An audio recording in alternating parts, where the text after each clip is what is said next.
One of the most confused athletes in professional sports today is Buck Dancer, a self-proclaimed professional bowler who suffered more heartbreak in the last 20 years than the Oakland Raiders fan base.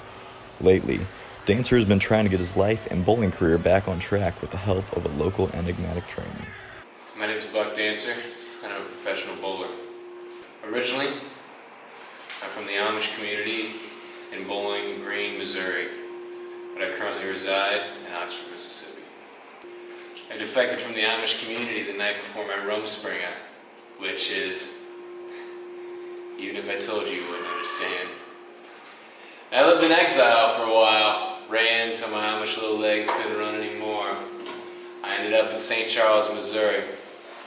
More specifically in St. Charles Bowl on the outskirts of Lindenwood University. Hell, back then I think it was just a college. And that's when I met my future stepdad, bowling legend, PDW, Pete Weber. Before adopting Dancer after his defection from the Swartzentrooper Amish community, Weber was the second most accomplished bowler of all time, only being surpassed earlier in 2019 by Jason Belmonte. However, Weber's history of alienating those closest to him would continue, even with his most loyal apprentice. Me and Pete haven't spoken in years. I walked in on him and my grandfather corking their balls, and ever since then he disowned me. They claimed that I was crazy. They even used my Amish past as motive to get the media to exile me, even further than I had been. So I just kept walking. I hitchhiked, rode a horse, milked a couple cows.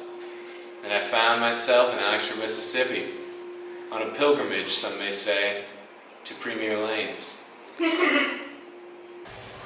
Since being disowned by the family he grew to love, Dancer's bowling has suffered drastically.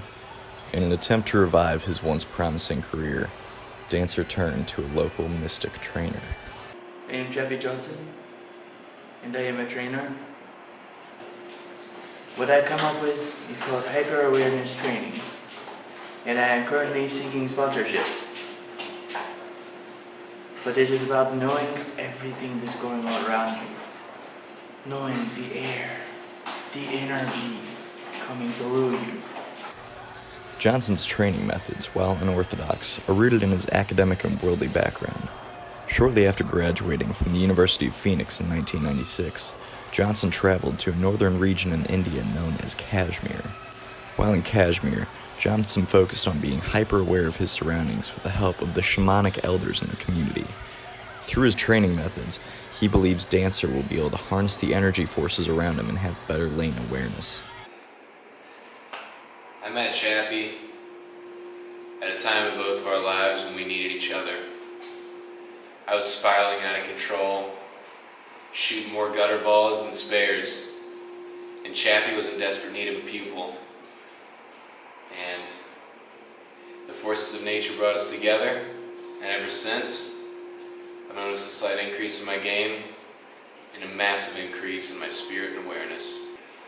I like the fact that I'm Chappie's only client.